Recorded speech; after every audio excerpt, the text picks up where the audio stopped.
to our webinar. This is going to be all about information about Oregon's return to work search for qualifying for unemployment.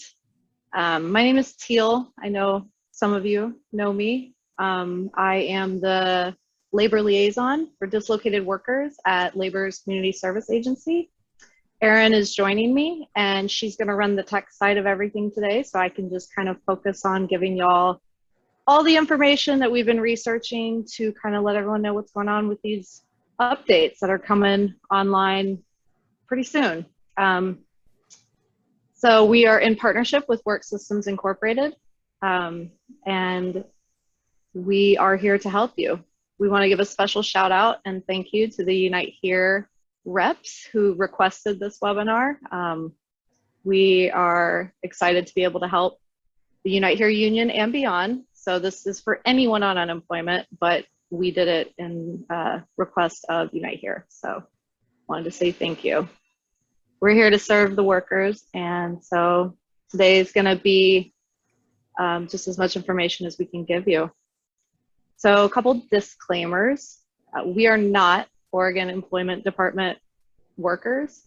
We cannot speak for them, and we can't troubleshoot specific problems with your claim today.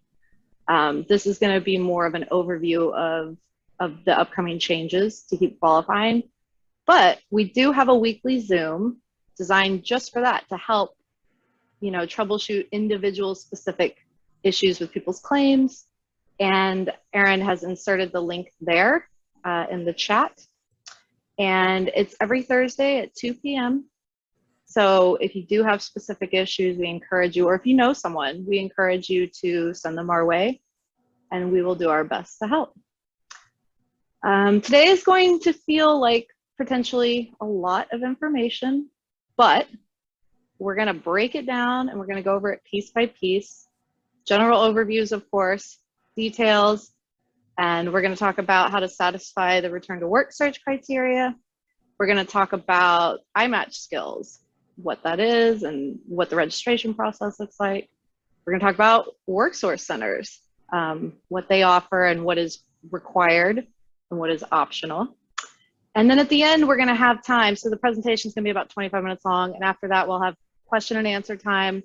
If you have questions that come to your mind during the presentation, we have a Q&A box. So put them there, and we'll get to them afterwards. And just know that this is a webinar format. That's why you only see us. So basically, during the presentation, it'll just be us presenting, and then afterwards we can unmute you and go live with questions and answers. And at the end, so during the presentation, we'll have stuff going into the chat that Erin's going to load, different websites, phone numbers, that kind of stuff. But all of that information's on a slide at the end. So however you feel comfortable, if you want to get things out of the chat or if you want to wait till the slide at the end, it's all going to be available in both options. So. Oh, you know what, Teal? I'm not sure the slide is clickable. Yeah, no, it's more like a screenshot kind of thing. Yeah, so if you guys want to click on the links, the live links, and then it'll have a tab, you can save it. Yeah, thank you for clarifying that. And then I'm also going to send it to the Unite Here reps, and they can email it out after the fact as well. So just know we're going to get you this information one way or the other, and you've got multiple ways of capturing it.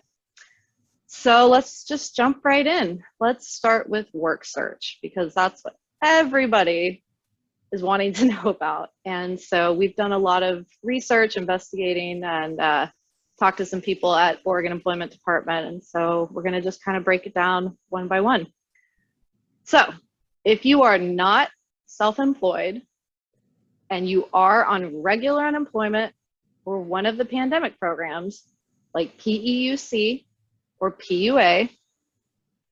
So again, if you're on PUA and not self-employed, you must begin work search soon. Most of that information is not new to unemployment. It's the same as how it was before the pandemic, but it was temporarily suspended when the pandemic kind of exploded in March of 2020. And so now these things are coming back soon. So we have to start with, a video. It's about 2 minutes, and it's from the Oregon Employment Department. And it's just a brief explanation on how to actively seek work. So we're going to start with that, and then we're going to break it down even further. So Erin, if you don't mind getting the YouTube video. Teal, could you give me a thumbs up if you can hear it, if it looks good? I can In see order it. to stay eligible for benefits, Oregon law requires you to be actively seeking work. For us to consider you actively seeking work, you must be willing to work full-time, part-time, and accept temporary work. We expect you to complete at least 5 work-seeking activities each week you claim benefits. Of these 5 activities, at least 2 must be a direct contact with an employer who might hire you. Direct contact with an employer means making contact with an employer in person, by phone, mail, or electronically to inquire about a job opening or applying for job openings in the manner required by the hiring employer. This could include attending an interview, submitting a resume, or completing an application. For the other 3 activities, you can do things such as attend a job placement meeting, update your resume, or search for jobs online or in a newspaper. In order to return to work as soon as possible, we recommend you submit as many applications as possible to as many employers as you can. These requirements apply to everyone claiming unemployment benefits, unless you are a member of a closed union or you are laid off with a definite date to return to full-time work for your employer. That return date must be within 4 weeks from when you were laid off. If this applies to you, watch our video on temporary layoffs for more information. Learn more at employment.oregon.gov or call 1-877-345-3484.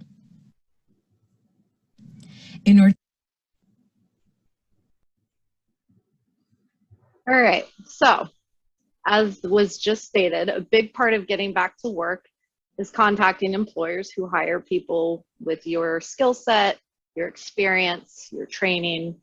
So you've got to start reporting work search for each week that you claim benefits. And this is something you have to do even if you're working part-time and even if you're furloughed. So the way Oregon Employment Department explains it is if you're working less than 40 hours in a week, you have to do work search. And I know due to the pandemic, a lot of people are maybe working a little bit, or maybe you're still furloughed and waiting to be recalled.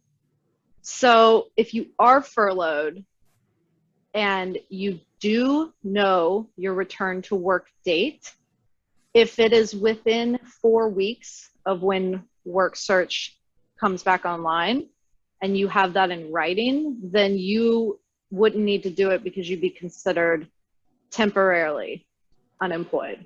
So I think for most people in the situation, you kind of don't really know when you're going back because your employer may not know when you're going back. So I think for most people, even if you're furloughed, the best thing you're going to do is just start doing your work search when that comes online soon. So let's review some important dates, and Erin's going to put a infographic up that we can go through together. So June 19th, I know that date has passed. And it's actually not the deadline for everyone, but June 19th was the first deadline for like the wave of letters that went out. So how Oregon Employment Department's doing it is they're sending out batches of letters to people with specific deadlines for registering for iMatch skills. So make sure your address is correct that they have for mailing, but also you don't have to wait. You know, it's probably best to just go on and get it done. And we're going to come back to that later on in the presentation, but just know Employment Department is sending out letters in waves to people to kind of space it out so their centers don't get hit so hard, but that doesn't stop you from registering now.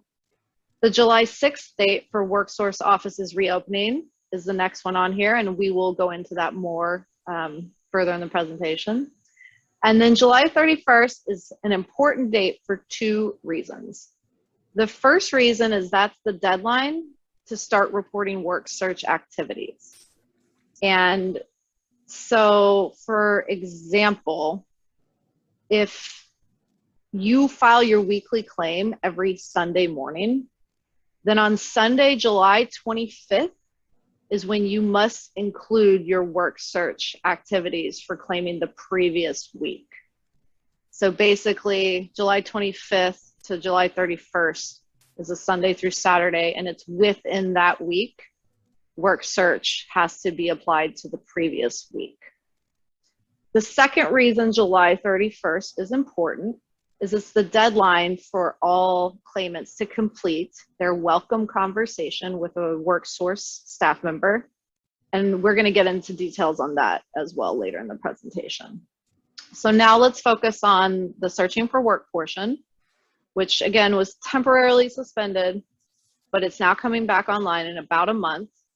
And let's break down the requirements for work search. So the way the state of Oregon interprets if someone qualifies for unemployment weekly, they look at three things. They look at if you're available to work, they look at if you're physically able to work, and they look at if you're actively seeking work.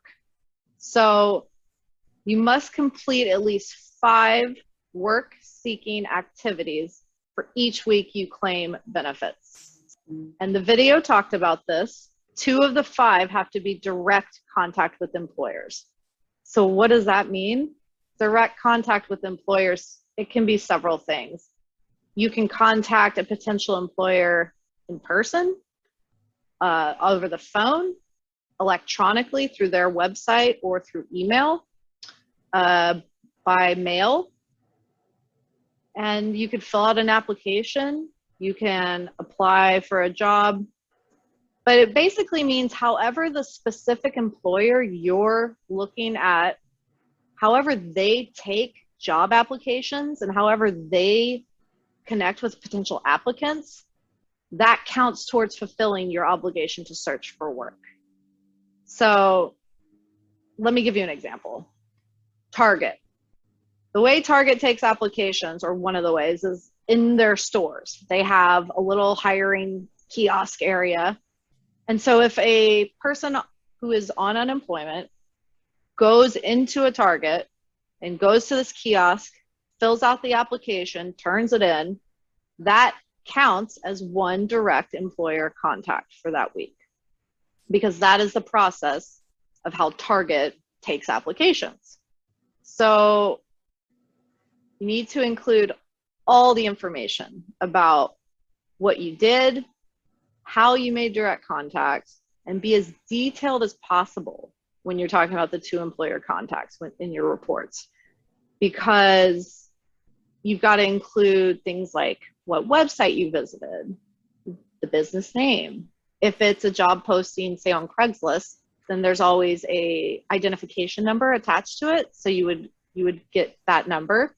How the employer takes contact or asks for applicants to make contact.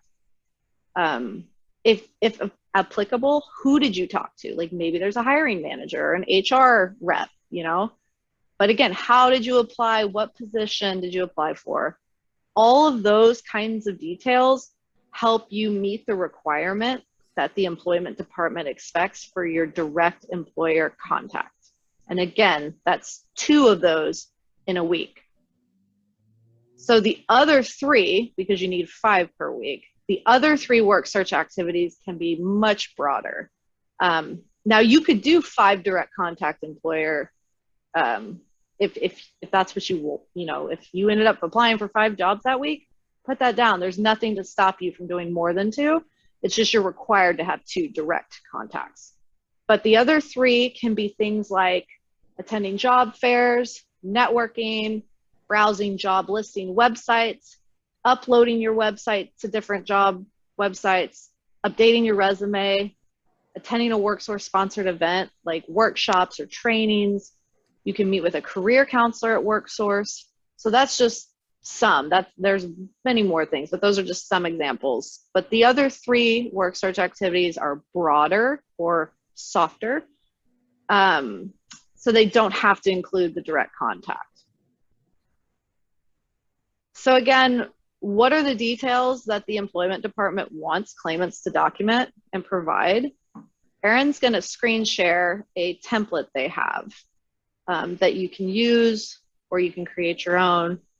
But when you file for weekly benefits, your report of work-seeking activities should include all the things on this form. So date, employer name and address if applicable, like if you physically went in, how you contacted, again, email, phone, some other way, if relevant, the name of the person, what work you're seeking, so the job title you're applying for, the results.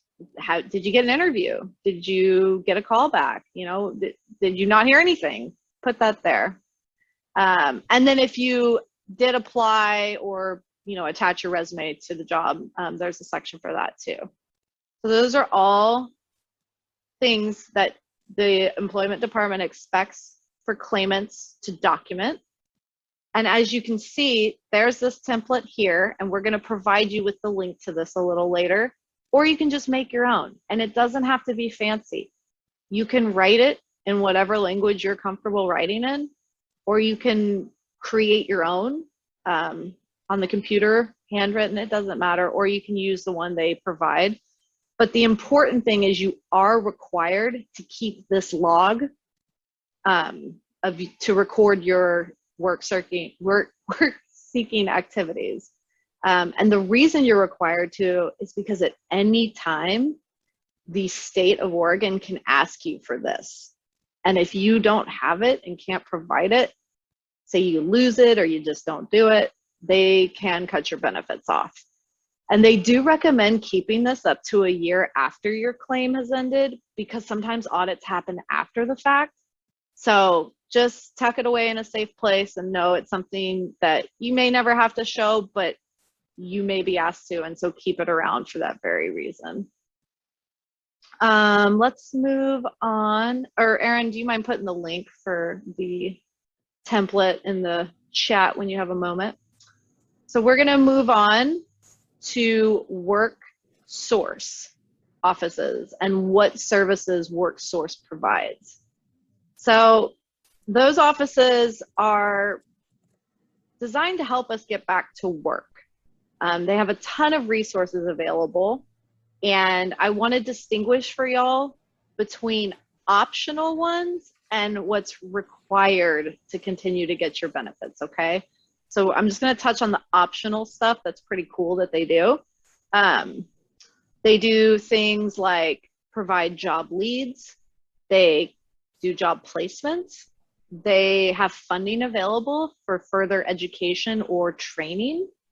They have career counselors who will help you practice your interviews, update your resume. Let's say you're not super comfortable searching for work online. Maybe you don't know the best places to look. They help you with that.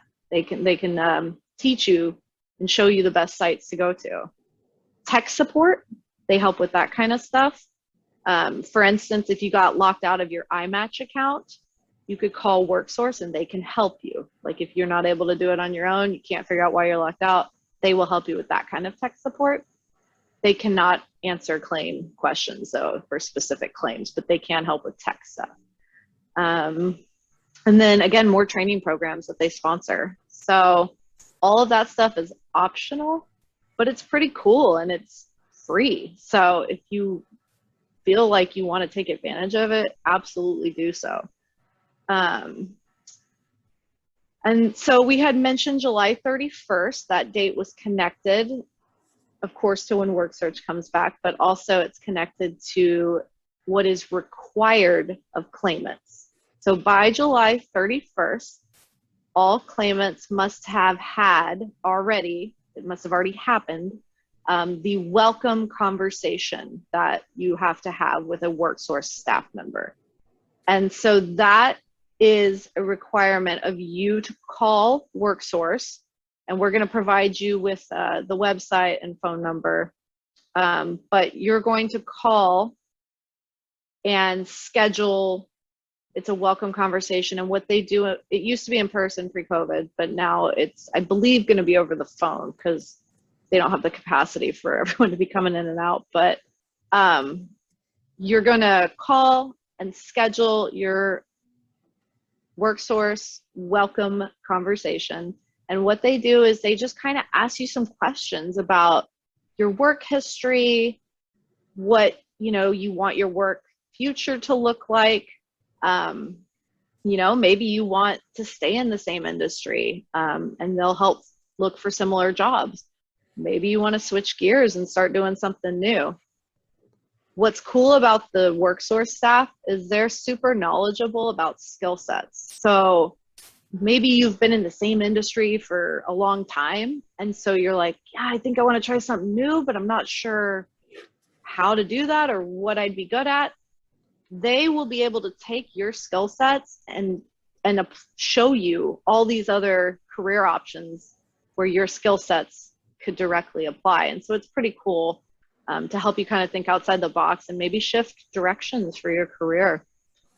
Something to note is that currently local WorkSource offices are closed. They're reopening July 6th. The only one taking phone calls right now is the Northeast office. And so I believe we already put that number up, but it's 503-280-6046. And I would encourage people to call, because with that one being the only one taking incoming calls right now until July 6th, and with thousands of people having to schedule these welcome conversations and then actually have them by July 31st, the phone lines are busy. I tried just for research to let y'all know today to call through, and each time I was on hold for about 20 minutes and then got disconnected because they said too high of call volume. So I know that's frustrating, but that's why I want to tell y'all, get on it now, because it's going to take a while to get through. And then, they only have so many appointments. So after July 6th, you could call other WorkSource numbers to schedule it. But right now it's just that one that's open. All right, so let's switch gears now to iMatch skills.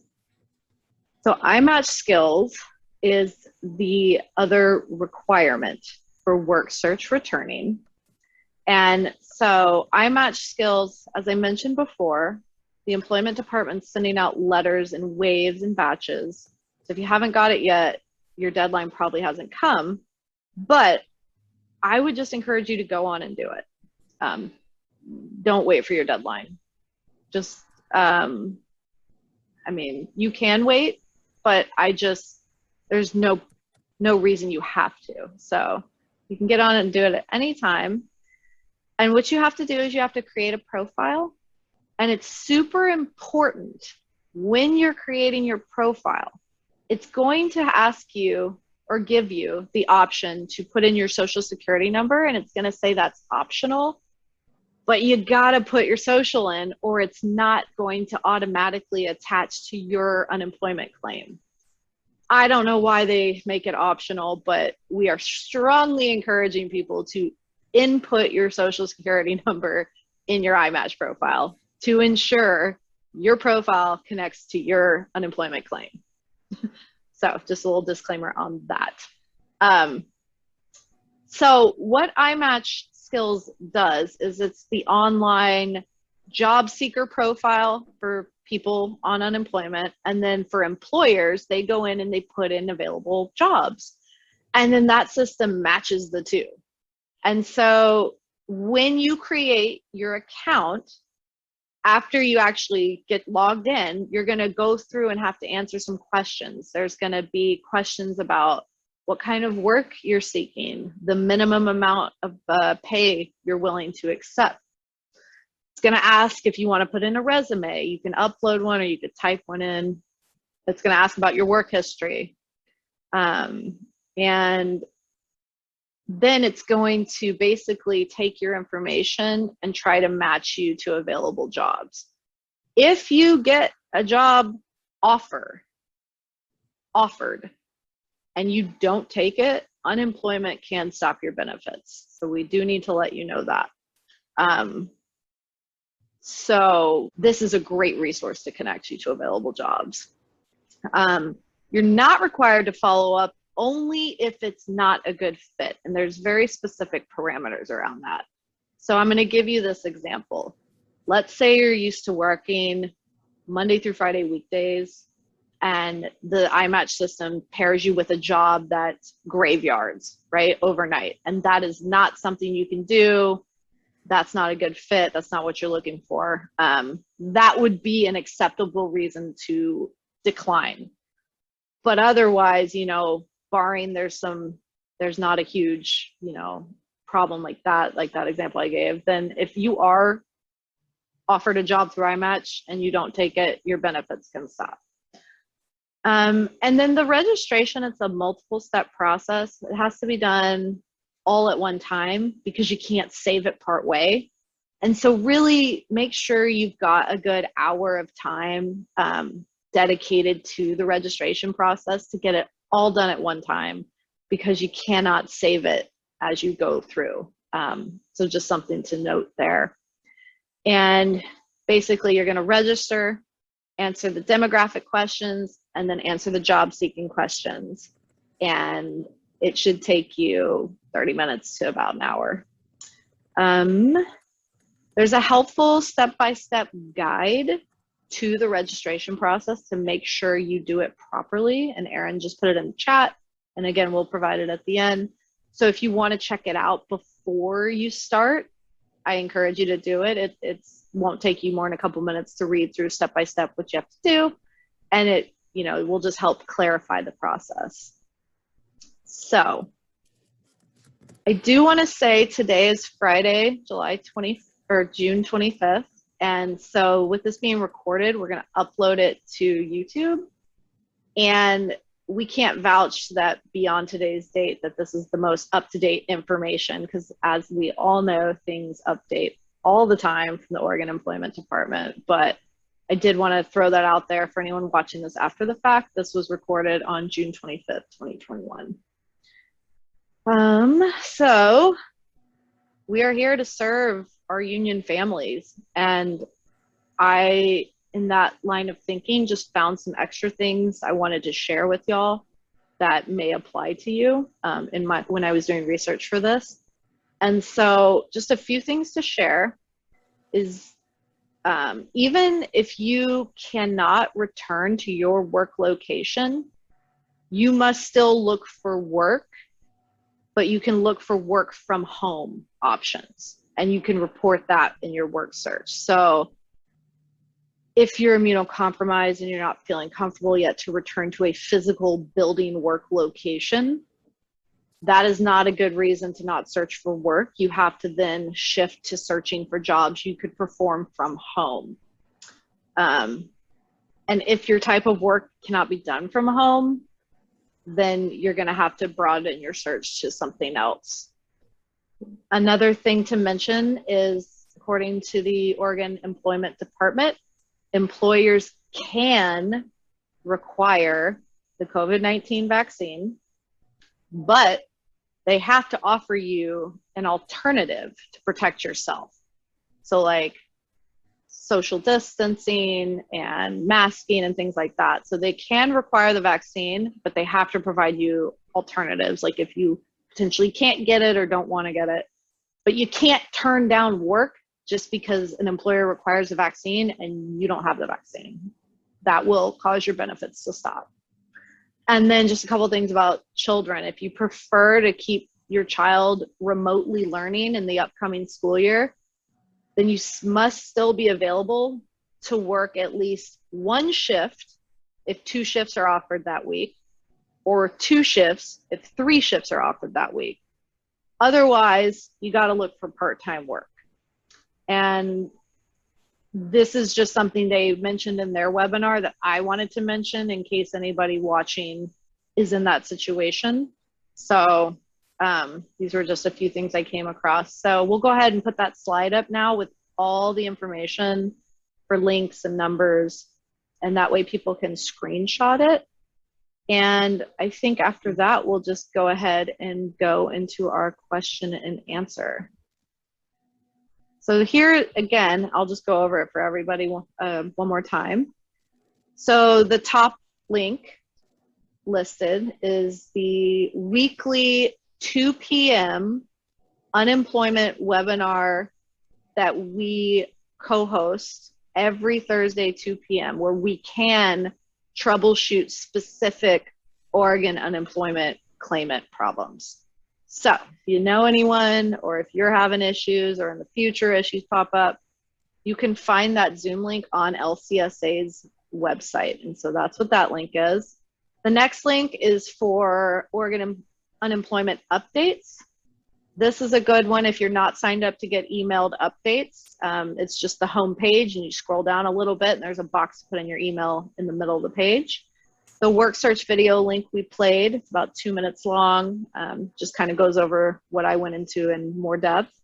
The work search log template, which again, use it or make your own, but just whatever you do, keep an active log, because it could be asked for at any time, and if you don't provide it, they can stop your benefits. iMatch Skills login is next, as well as underneath a step-by-step guide on the registration process so that you don't miss any of the steps. The WorkSource number and website, and again, WorkSource is who you need to contact to schedule and perform your welcome conversation before July 31st. If it's not done by then, your benefits may stop. And then the last thing I threw on is information about getting help with filing in other languages. And so we've got the link on there, and on that page, there's a ton of good information, different phone numbers, languages, and then the WorkSource phone number to get help in other languages is that 503-606-6969. And so take a screenshot of these, and we will also email them out, but this is all the information in one place for everyone to utilize as they see fit. And so I think now we will get into the Q&A. Erin's so back. I'm back. Teal ran the show. I just ran videos when she told me. Thank you. So we have some good questions here. Guys, plug them in. We can answer them, or Teal can answer them. So the first one. I'll do my best. Yeah, right. Just to clarify, if people have to return to work, if people have a return to work date 4 weeks after June 19th, or when you get your letter, you don't have to look for work. Yes, the state of Oregon labels anybody laid off for 4 weeks or less as a temporary layoff. And if you have a firm return to work date that's 4 weeks or less, then you do not have to do work search. And it's a couple more parts to it. Or is it 4 weeks from your original layoff or claim date? There's a group of workers that were laid off in May and will be returning beginning of August. Beginning of August? Yeah, so if I would encourage that group of workers to get that in writing from the employer so that they have that in case they ever have to provide proof. But yes, those workers, as long as that date is firm and there doesn't get pushed back, they would not have to search for work. Next question. So a lot of people have been locked out of their iMatch Skills account and cannot get a hold of anyone to get login access. What should they do? Okay. I would love for that to be emailed to me, because we have some friends at WorkSource that we may be able to help with that. So do you mind putting my email in the chat? And I'm going to say it right now. My email is impacted, IMPACTED, at lcsaportland.org. So anyone who cannot get through right now because there's only one phone number taking calls, I totally feel you. I tried to do it myself this morning, kept getting disconnected. Send me, if your iMatch Skills, if you cannot get it reset on your own, please send me your information and we will see if we can help get it through our contacts that we have. And there was a request to repeat the last part of the first question. is it 4 weeks from your original layoff or claim date? And I'm not sure which part they want requested. With return to work coming back online the last week of July, if you are getting called back to work within 4 weeks of July 31st, so basically August, if you have a date the first 28 days of August in writing from your employer that you will be going back, you don't have to do work search. So, but you would need to have the proof, because when you click that temporary box, you may be asked to provide proof. We had a follow-up question on that. The part about how many shifts you have to pick up. So I was watching a webinar and they had just kind of mentioned that if somebody is at home with their kids and has a job, they have to take some of the work provided. They can't just say no to all the shifts because they are at the same time that your child is home learning. So you would have to still take and accept some of that work in order to qualify. I hope that made sense, B. Yeah, she said thank you. Cool. So this looks like, the work search requirements. Do the other three, do the other three have to be different each week? Good question. Yes, you cannot. You're going to need to kind of rotate through what you list, right? You can't list the exact same 3 things every week. That's a great question. Also, if you are furloughed or even working a little bit, you can't use it every week, but from time to time, your direct employer contact can be connecting with your current work to check in about business levels, about your projected schedule, that kind of stuff, but you cannot use that every single week. Are we required to accept any and all jobs offered? So I know this is hard because a lot of you have jobs that you love, and a lot of you are hospitality workers and you just want your old job back, and I totally feel you on that.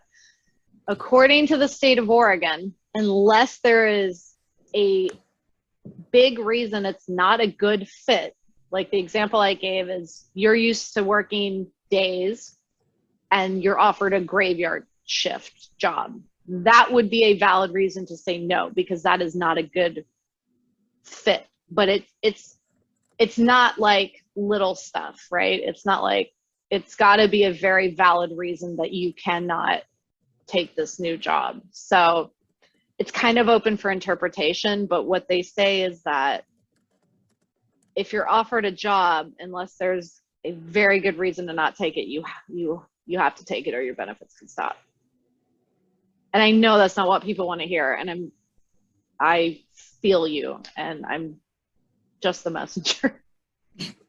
And one of the things that always resonated with me is, you know what, if you don't want a job at McDonald's, do not apply at McDonald's. Because if you apply at McDonald's and they offer you a job and you say, I'm not working at McDonald's, you could lose your unemployment benefits. So apply where you would like to have a job and that's a fit for your skill set. And you do get to put in your desired wage into your profile before any jobs are matched to you. So there was a question about if this presentation will be available. And yes, we'll upload this to YouTube and get that link along with these resources to Unite Here pretty quickly. And we'll probably post on, if you look up LCSA-Portland, I'll put that link in there. That's our Facebook page. We're gonna upload it on there too. So LCSA Portland, you can look on there too. We also just started an Instagram page. I know, Teal got me. I was like, what's Instagram? I'm an old lady. She got me hip. So there's a question. In IMAT, should I include tips in what would be an acceptable wage? Yes. Yes. I would. Oh, we got a question over here too. Get them in the Q&A if you can. I'd hate to miss them, but I'm sure I can catch them all. I also see Jennifer Graham's hands up at some point too, Erin. Oh, I didn't even see hands up. Or maybe she took it down. Maybe it just went down. Well, we can unmute Jen, and I'll do that here in a second, and see, you know, what else we might be missing. So make sure we are applying for full-time work, question mark? When, can we get clarification on that question, whoever put it? Do you mean in your weekly job search? Well, maybe Chris can kind of. Is that Chris? Okay. Yeah. And we're waiting for Chris to, oh, he said yes. Okay. Weekly job search. You can apply to whatever you want to apply to. Just know, like Erin mentioned, if you get it, be ready to take it. So, but you are not required to only search for full-time positions. You're just required to look for work. Mary says, can we go back and adjust our wage? In your iMatch skills, if that's what you're asking, I don't know the answer, but I would have to assume there's a way to update your profile. So I don't know your answer specifically, and I apologize, but I would assume if you can't do it yourself in your profile, you could do it with the help of somebody at a work source center. Is the loss of health benefits, pensions a good reason to turn down work?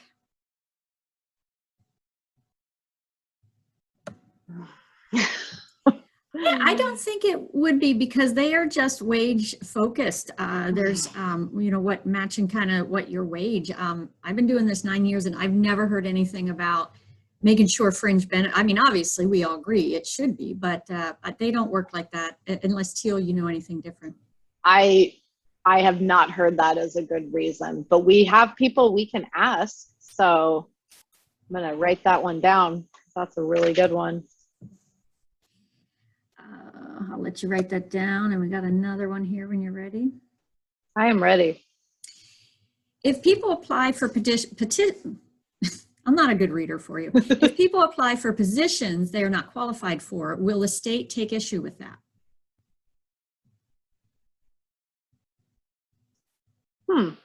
That's also a good question. As far as I understand it, you just need to be looking for work.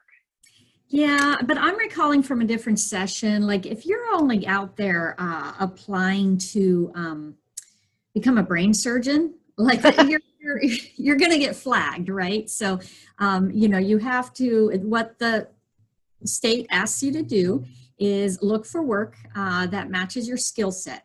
So that's a little fuzzy question there, but the state says look for work according to your skill set or things that you can do. Your skill sets, though, are applicable in far more ways than you may think. So get creative. Melody, if I return to work less than full time, do I have to continue the work search? Yes, unfortunately, and I know that's not ideal, but yes, anyone working less than 49 hours that week has to conduct work search to claim successfully benefits for that week.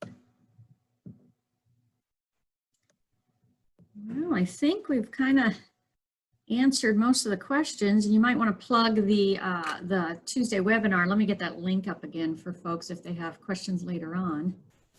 Yeah, totally. And then should we, Jennifer Graham, do you need or want to say anything? We can unmute you if you like.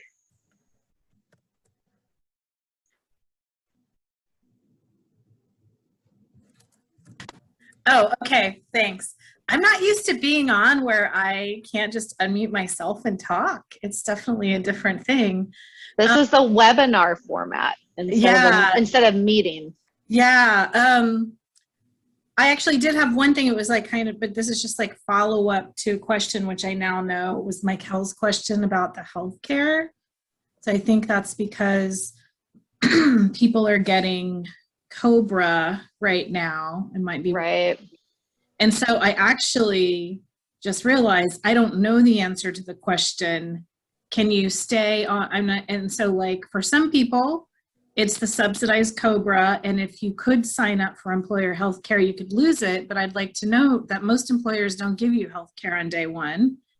And so you don't have to go off of that COBRA subsidy until the day that you are able to sign up for and be covered under a new employer's health care. And then for people who might be on COBRA but not subsidized, like if you're, not eligible for the subsidy because you're eligible for Medicare or have a spouse plan you could get on, but we have members who still are paying for their own COBRA because it's so much better than Medicare.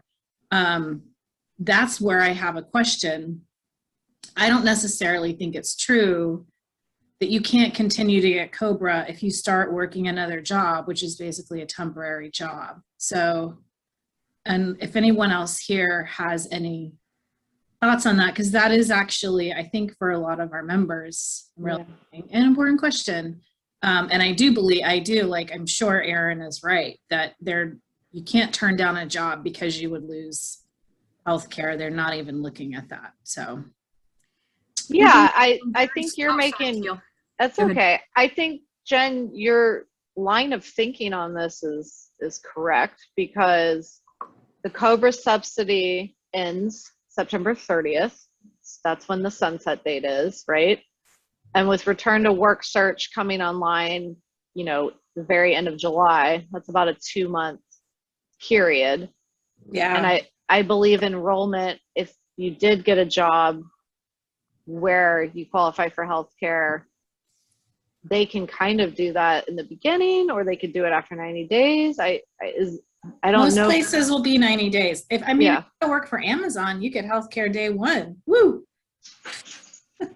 Yeah. No, that was a joke. I mean, yeah.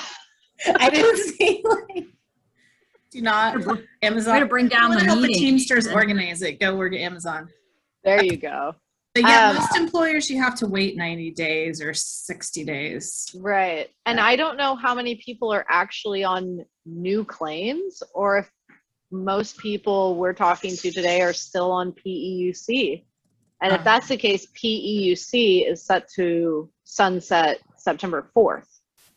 So, we obviously will let y'all know as soon as we hear something about if that's going to extend or if there'll be a new provision. But at this point, we're not hearing anything about PEUC and PUA extending, and both are set to sunset soon. So yeah, these are really good questions that I am happy to follow up on and see if we can at least get some guidance on if we can turn down due to the COBRA subsidy and pension and that kind of stuff.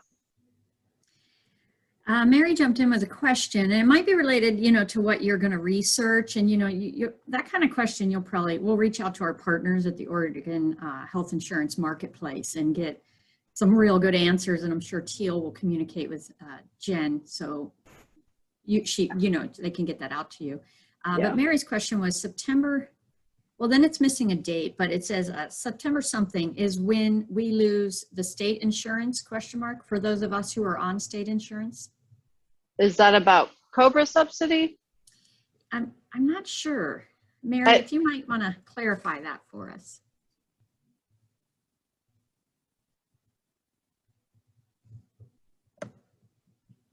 The 5th, September 5th is when they lose insurance, and yes, it's for COBRA. No, September 30th is when the COBRA ends. I think that's what you're asking, perhaps, Mary. Am I unmuted? No. Yeah. Oh, I am. Okay. Yes, that was my question. So some of us decided to stay on the state insurance because of the economical, not having to pay all the copays and such. And so with the American, and didn't sign up for the COBRA, but we're on the state. So we will still be able to be on that state insurance also until September 30th when the American Rescue Plan ends. Am I making sense? I don't know the answer to that. I don't know details about OHP in that regard. We know about the COBRA subsidy because that was part of the American Rescue Plan. And also, Right, but I think that the people that were, because I ended up qualifying for the state insurance at the very last minute, like almost like on the last day when Senator Merkley was like, try and, sign up for Oregon Health Fund. I'm like, well, I might as well just try and see, because I couldn't afford the COBRA. And I ended up qualifying for it. So I just stayed on it. I didn't switch back over to COBRA. Well, Because you can be on OHP until you don't qualify for OHP. okay, that was my question. Yeah, Okay, and they'll B let me jumped know. in and like queued me up. Like, yeah, no, the OHP had nothing to do with the American Rescue. That's what I was Plan. gonna say. Okay, I got Yeah, you. so It's separate. Okay, and that was you my know, as question. long as you qualify, you're on that. I should, So yeah, and then when I don't qualify, I guess they'll let me know, right? as long as you just got to put in your wages and stuff. Right. Yeah, Okay, that's cool. correct. Thank you. Sorry to confuse that with what we were talking about. That's okay. I'm glad we got the answer. Thank you. Appreciate it. Yeah, yeah. We have a question here. Could you expand on what return to work date is? For example, is a scheduled orientation a return to work date? I'm thinking if it's paid, like they just care about a paycheck, Yeah. or the employer submitting hours to OED, that's called returning to work. If there's no hours that the employer is submitting to OED, you're not back to work. And the state, once you say I'm temporary and I'm going back in less than 4 weeks, once you click that box and you don't do work search, they contact, or they're supposed to contact your employer. And so as long as your employer is confirming, yes, that date is when this person's coming back to work, then you should be good.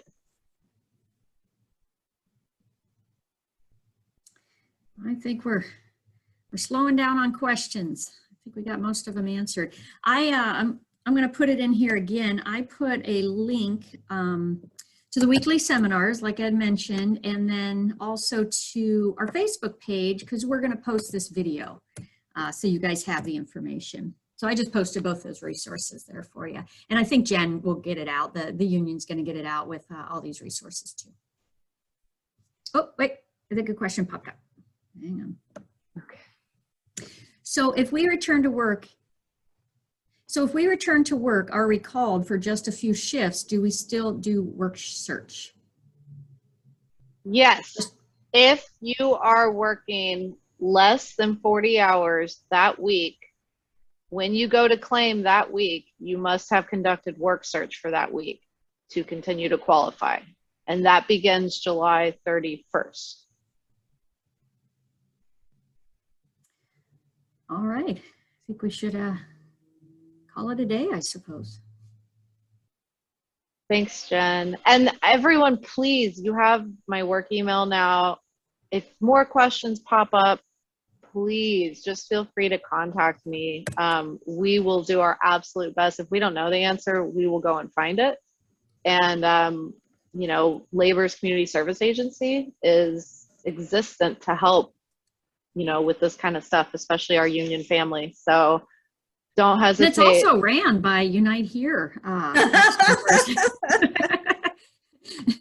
Teal's from the Vancouver Hilton, and I come from the downtown Hilton at Porta Terra back in the day with Jennifer.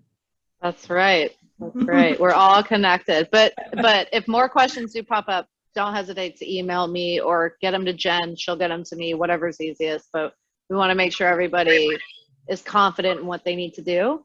And we want to be able to troubleshoot and help with individual claims as well. And so reach out to me, come to our 2 p.m. Thursday Zooms as well. And we will do our best to help get things resolved for you. Thank you. Bye, everyone. Bye.